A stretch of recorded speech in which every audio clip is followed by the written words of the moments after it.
Hermann Göring bought a Vermeer for a fortune. The paint on that canvas was barely 5 years old. The man who actually painted it was arrested in Amsterdam in 1945 and charged with a capital crime.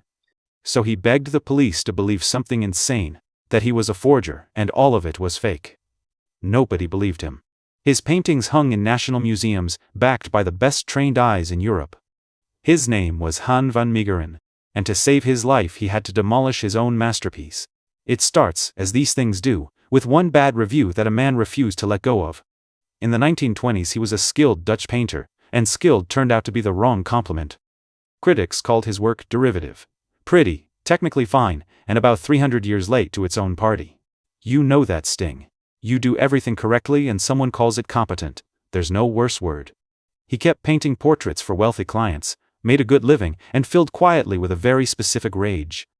He decided the critics couldn't actually see, that their taste was borrowed opinion in an expensive suit.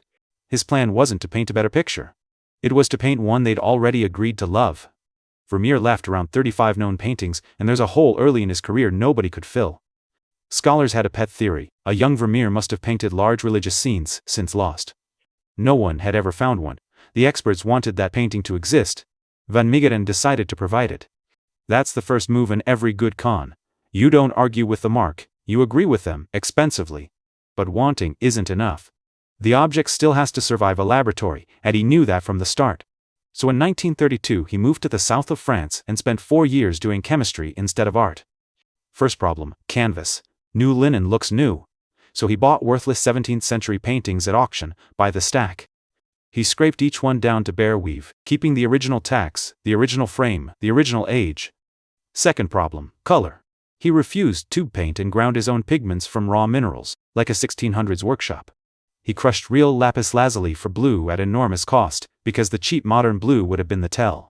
He made brushes from badger hair, because one stray synthetic fiber buried in the paint would end everything. Third problem is the one that had killed every forger before him. Oil paint takes about 50 years to harden. Touch a genuine old master with an alcohol swab and nothing moves. Touch a fresh oil painting and color lifts. That test caught everyone. So Van Meegeren went looking for a way to skip 50 years of drying. He found it in industry, not art, a new plastic called bakelite, phenol formaldehyde resin. Mix your pigment into that instead of pure oil, apply heat, and the paint sets rock hard in hours. So he built an oven, and baked his finished canvases at around 100 degrees until they were stone. Then the cracks. Genuine old paint carries a fine web of craquelure, and a smooth surface screams new. He rolled the baked canvas over a cylinder, until the hardened paint cracked into a natural-looking web. Then he brushed India ink over the whole thing and wiped it off, leaving black grime settled in every crack. 3 centuries of candle soot and chimney smoke, applied in one afternoon with a rag. He tested obsessively, and burned the failures. Years of practice rungs went into the stove instead of the market. In 1936 he painted the one that mattered, Christ and his disciples at a supper table in Emmaus. And he deliberately didn't paint it his best. He painted it stiff, simple, unsure, like a young man. He wasn't forging a picture. He was forging a career stage. A Vermeer from before. Vermeer was Vermeer. Then he needed the right person to discover it, because he never sold anything himself. That's the second rule. A lawyer carried it to Abraham Bredius, the most respected authority on Dutch art alive, then 82. Bredius wrote that he had before him the masterpiece of Johannes Vermeer of Delft, and that it was untouched. He said it had emerged into the light in perfect condition, just as it left the painter's studio. That last line was completely accurate in a way the old man couldn't possibly have imagined. On that word alone, the Rotterdam Museum bought it for something close to 500,000 guilders. In 1938 it hung as the centerpiece of a national exhibition. Crowds queued. Scholars praised the handling of light. Van Meegeren stood in that room as a nobody, and watched his country admire him without knowing his name. He'd made his point. He could have stopped there and told the truth. Nobody ever stops there. Because vindication doesn't spend. The money did, and there was a great deal of it. Over the next 6 years, more lost Vermeers surfaced, and each one sold faster than the one before. He bought houses by the dozen, and hotels, and became one of the wealthiest men in the Netherlands. Then Germany invaded. The art market turned strange, and his best customer arrived in a uniform. In 1942, a painting called Christ with the Adulteress moved up a chain of dealers to Hermann Göring. Göring was stripping Europe for his private collection, and he wanted a Vermeer more than almost anything. He paid in a currency he had plenty of, around 130 Dutch paintings, handed over in trade. Sit with that for a second. A fake, bought with stolen originals. A lie traded for other people's real art. If that flip just landed for you, that's exactly the kind of story this channel exists for. Stick around. Because the war ends now, and the paperwork survives. In these stories, the paperwork always survives. In May 1945, Allied officers found Göring's hoard stashed in an Austrian salt mine, catalogued down to the receipts. One receipt led to a banker. The banker led to a dealer. The dealer gave them a name.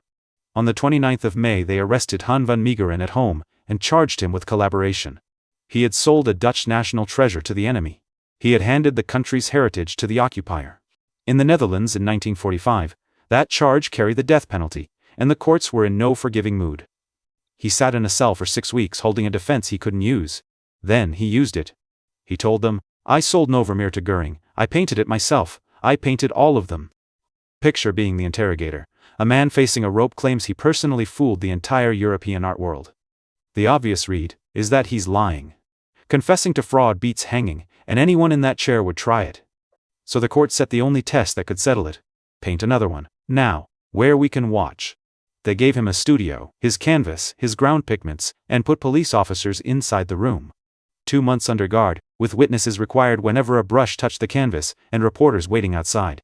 He painted young Christ teaching in the temple, and the room watched a Vermeer appear out of nothing. He skipped the rest of the process. No oven, no cracks, no ink. He wasn't trying to fool anyone now. It's the strangest image in the story. A man painting for his life, doing his finest work as somebody else. It was enough to change the charge from treason to forgery. But it didn't settle the older paintings.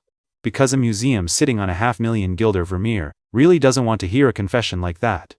Experts dug in. Some argued he'd faked the weak ones and was falsely claiming credit for the great Emmaus. Taste against taste, opinion against opinion. That argument could have run for 50 years and closed nothing. So they stopped asking people what they saw, and started asking the paint what it was made of. A Belgian chemist named Paul Coremans took the canvases into a laboratory with a small team and a scalpel. And here's the thing, van Meegeren could never fix however steady his hand was. A brushstroke is an opinion you can argue with. A pigment is a date, and it doesn't argue. Coremans cut microscopic cross-sections through the paint so he could read the layers like bands in a cliff face. Inside the blue, alongside the expensive crushed lapis, sat traces of cobalt blue. Cobalt blue was invented in 1802. Vermeer died in 1675. That color was born more than a century too late. It was almost certainly contamination in his pigment supply, an impurity riding along in the jar, unnoticed. Then the binder. Chemical tests on the medium came back with phenol formaldehyde, the bakelite, the drying shortcut. That plastic didn't exist before the 20th century. No one in the 1660s could have touched it. And this is why that single finding was fatal in a way one exposed fake never is. The resin wasn't sitting on the surface where a restorer might have added it. It was mixed through the paint itself. It was the substance the picture was built from. Original, structural, and impossible to explain away. Then the same chemical signature turned up in canvas after canvas, in museum after museum, across the country. One chemist, one set of samples, and a shelf of celebrated Vermeers stopped being Vermeers at the same moment. Bredius was already dead.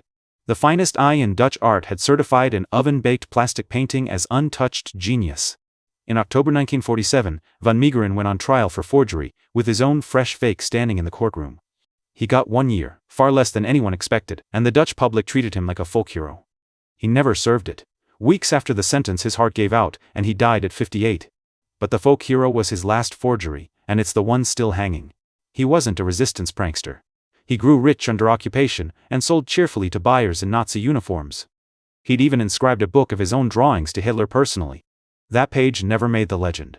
And those 130 paintings Göring traded him were looted from Dutch owners first. Real people lost them.